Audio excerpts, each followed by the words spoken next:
당신을 위한 서양미술사. 안녕하세요. 달고나 미술관 미키환입니다. 제목이 금세 바뀌었습니다. 원래 서양미술사 하루 5분이었는데 5분 안에 못하겠어요. 5분 안에 핵심적인 내용만 집어넣어야 하다 보니까 이 유튜브적인 뉘앙스가 아니라 마치 수험생들을 위한 요약 정리 같은 느낌이 돼서 이게 제가 하면서도 이게 맞나? 라는 생각이 너무 많이 들어가지고 촬영만 지금 한 30번가량 했던 것 같아요. 지금 르네상스 편만. 근데 찍고 나도 야 이게 전혀 교감이라든가 어떤 공감대 형성이 안 되겠네 라는 생각이 들어서 포기했습니다. 5분 하는 건 무리고요. 당신을 위한 서양미술사. 그래서 포커스 자체는 여기에 맞춰졌어요. 왜 기존의 서양미술사는 서양미술사를 주도했던 주체의 입장에서 그걸 설명했다면, 저 같은 경우는 서양미술사를 어떻게 봐야 하는지에 대한 포커스를 두고 거기에 이제 기준을 두고 기조를 둬서 설명을 좀 해드릴까 합니다. 그래서 이번에는 르네상스. 르네상스 많이 들어보셨죠? 엄청 많이 들어본 단어 중에 하나일 거예요.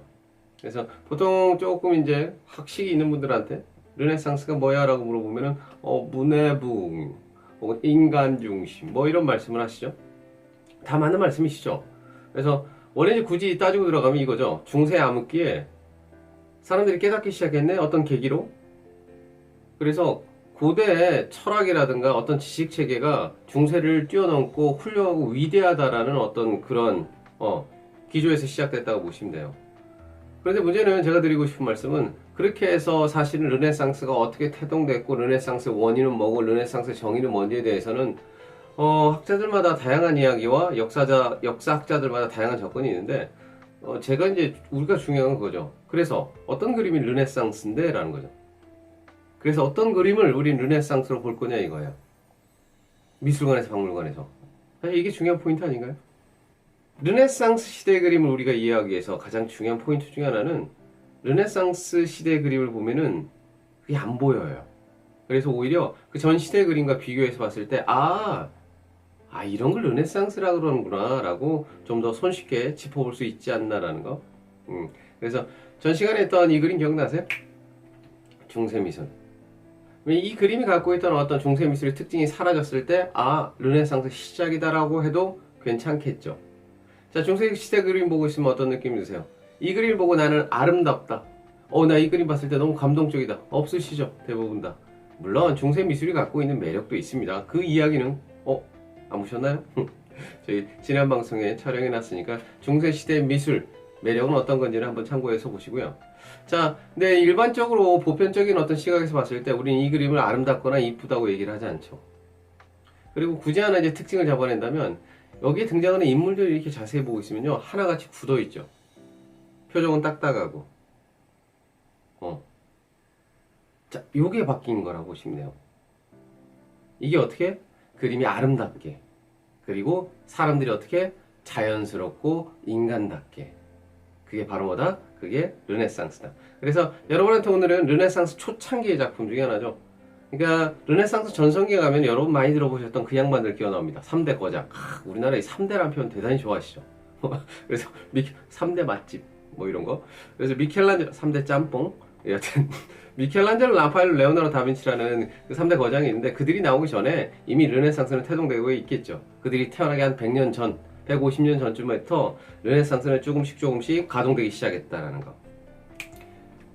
이 작품 르네상스 초창기 3대 거장 중에 한 명이라 불렸던 지오또입니다.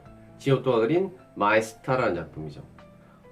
이름도 기억하기 편하실 거예요. 이태리 말로는, 이제 우리나라 말로는 길게 지오또라 그러는데, 이태리 말로는 그냥 조또라고 합니다. 대단히 오랫동안 각인될 화가 이름이겠죠. 그림의 크기는 3.25m가 되는 거대한 대작 중에 하나고, 목판 위에 그려진 템페라입니다. 자, 근데 이 그림이 아까 방금 보여드린 중세미술하고 크게 달라진 부분 혹시 보이시나요? 찾으셨나요? 그렇죠. 어떤 부분이 달라지기 시작했나요?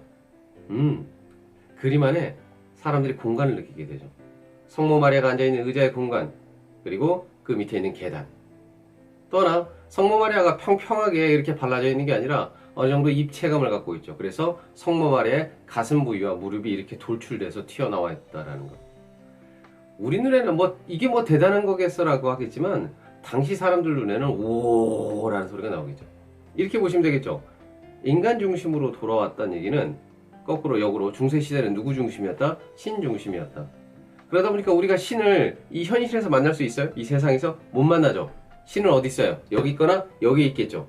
그래서 그 형상과 그 세계를 그려야 하다 보니까 우리가 눈에 보이는 이 세상의 인간의 모습일 필요도 없고요. 그 인간이 살고 있는 세상에 어떤 배경이 담길 필요도 없겠죠. 아하, 그러면 인간 중심이라는 게 이런 거겠구나. 우리가 보는 이 세상의 모습과 비슷해지거나 우리가 만나는 이 사람들의 모습과 가까워지는 그런 걸로 그림이 이제 바뀌기 시작했다. 르네상스 그림은 뭘까라고 누가 저한테 정의를 물어봤을 때 저는 이런 질문들이야. 그림 잘 그리세요? 라고 물어봐요. 그림 잘 그리세요? 그림 그리시면은 여러분 머릿속으로 잘 그린 그림에 대한 정의가 있죠. 그걸 생각하시면 돼요. 잘 그린 그림. 어떤 그림 우린 잘 그렸다고 할까? 그 잘 그린 그림에 대한 기준이 마련된 게 사실 르네상스 시대부터였다라고 보시면 되겠어요. 우리가 눈에 보이는 이 세상을 거의 완벽하고 가깝게 똑같이 담으려는 노력. 그러기 위해서는 2차원 평면을 3차원의 환영으로 어떤 식으로든 왜곡을 시켜놔야겠죠. 이 평면을 3차원으로 어떻게 만들 거냐 이거예요. 그래서 필요했던 여러 가지 기법들이 있네요. 브루넬로스키가 만들었던 원근법부터 시작해서 명암법이라든가 대기원근법이라든가 이런 여러 가지 기타 기술력. 그런 것들이 그림에 이제 투사되기 시작을 하죠. 지금 우리 눈에는 대단히 별거 아닌 그림이지만 당시 이 그림은요. 이 그림 보는 사람들한테 와 소리가 나오죠. 왜? 그 전까지는 중세시대 미술은 그냥 성경의 내용을 그려놓은 그러니까 내용만 인식할 수 있고 그 형상에 대해서 이해할 수 있는 정도였다면 거기서 끝나지 않고요. 그림을 보는 순간에 뭐 하고 있는 거예요? 성모 마리아가 저기에 계시는 거죠. 이 차이가 크죠? 저 그림 안에 그분이 존재하시는 거죠. 그래서 그 전의 그림은 색채로 화려하게 신자들의 마음을 감복시키거나 영감을 줬다면 이렇게 르네상스식으로 그려진 그림들 앞에서 사람들은 뭘 느껴요? 그분들의 임하심을 느끼죠. 더 가까이 거기에 계시는 그분을 이분들이 여기 존재하고 계셨구나. 이런 세상이 여기 있었구나라는 게 그림에서 느낄 수 있다라는 거. 그래서 이 뒤로 되게 재미있는 현상이 벌어져요. 그전에는 많은 금과 비싼 보석에 가까운 색을 많이 그림에 쳐 발랐던 그림이 크면 클수록 비쌌다면 이제부터는 뭐가 시작되냐면 누가 더 우리 눈에 보이는 이 3차원의 세상을 2차원 평면에 완벽하게 재현해낼 수 있냐? 요게 하나의 중요한 뛰어난 예술가의 기준이고 잣대가 되는 시대가 르네상스라고 보시면 됩니다. 이해되시겠죠? 그래서 초창기 거장 중에서 지오토 말고 마사초라는 인물, 바로 이 사람이 그린 작품이 이거예요. 보이시죠? 이 그림부터 본격적으로 르네상스가 시작이다라는 신호탄을 쏘아 올렸다라는 학계의 평을 받고 있습니다. 이 그림 어떠세요? 확 달라진 거 느껴지세요? 가장 눈에 두드러진 거. 십자가 매달린 예수 그리스도 뒤로 공간이 쭉 깊이 파여있죠. 터널 같은 곤룡이. 지금 우리 눈에는 계속 말씀드리죠. 잘 그렸네. 피렌체 산타마리아 노벨라 성당 안에 그려진 6m의 크기의 프레스코인데 분명히 사람들은 벽이란 걸 알고 있는데 여기 앞에 서게 되면은 뒤쪽으로 공간이 쭉 열리는 환영을 체험하죠. 그때 사람들이 느꼈을 반응은 뭐였을 것 같으세요? 신기하다? 이 정도로? 아니요. 이 그림을 처음 만났던 당시 사람들 눈에는 이 작품은요. 두렵다였어요. 혹은 무섭다라는 거였죠. 왜?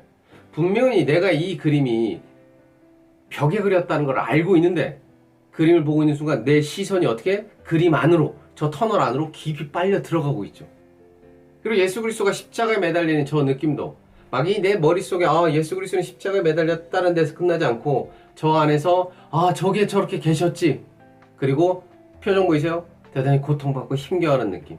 맞아. 그분이 저렇게 우리를 위해서 희생하셨지.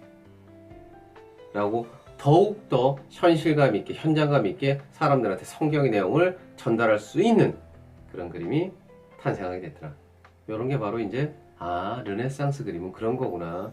우리가 그동안 생각했던 그림을 잘 그려요 했을 때 그 잘 그린다는 개념, 그 개념이 탑재되기 시작한 순간이 르네상스였겠구나. 또 다른 컨텐츠로 아마 르네상스가 어떻게 촉발이 됐고 사실은 역사적인 얘기겠죠. 그리고 또 놀라운 거 그거 아세요? 사람들은 르네상스가 어떻게 피어나서 어떤 현상을 만들어냈다는 걸 알고 있는데 르네상스가 왜 사라진지에 대해서는 잘 모르세요. 어쨌든 그런 역사적 배경 그런 것까지 여기서 설명드리는 건 한계가 있는 것 같고요. 나중에 저희 그 컨텐츠 중에 고품격 수면 방송이 있습니다. 그때 정말 장어가 길게 여러분이 궁금해하는 이 이야기를 통해서 재워드릴 수 있도록 하겠습니다. 영상이 좋으셨다면 알고 계시죠? 여 밑에 뭐 있어요? 구독 있고요. 여 밑에 좋아요 있습니다. 그리고 어딘가 뒤져보시면요. 알람 설정까지. 알람을 설정하셔야 영상이 올라왔을 때 만나보실 수 있다는 거. 저희 다음에 또 뵙도록 하겠습니다. 안녕.